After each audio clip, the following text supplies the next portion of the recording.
Умар Мухтарович Арсамаков – один из участников ликвидации последствий аварии на Чернобыльской электростанции, отголоски которой звучат до сих пор. По закону он имеет право на бесплатный отдых в санатории за счет государства, но только добиться социальных гарантий у него не получалось, поэтому он и решил обратиться к главе региона во время прямой линии.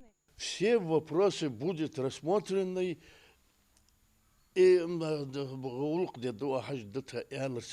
Şarj anış bes resmatret der gulluk der ministresi abraşeni çantay par ya hu gixsar yasık daha vakti yandali ta sigir da onu dihandik Хальмахажир дик арсам бялс. Обратился и не прогадал. В скором времени Умар Мухтарович получил долгожданную путевку в санаторий в Железноводске.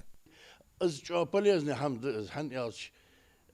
Шаморгиш докма биж инвалид могуш буасериш хат اشتغلتي лазериш дуахсо бранхит дасун слабость есть.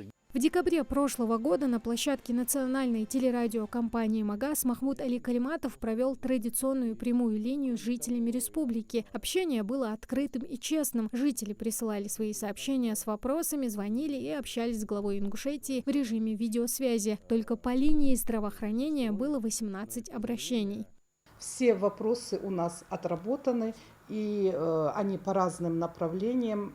Например, по вопросу трудоустройства поступило 2 вопроса, причем один вопрос касался конкретно трудоустройства, второй вопрос касался прохождения практики медицинскими сестрами на базе поликлиники. Уже 19 ноября в 17:00 в студии национальной телерадиокомпании «Магаз» состоится очередная прямая линия с главой республики Махмудом Али Калиматовым, где каждый житель сможет задать наболевший вопрос. Тамара Хшагульгова, Акрамат Асхоев, «Магаз 24».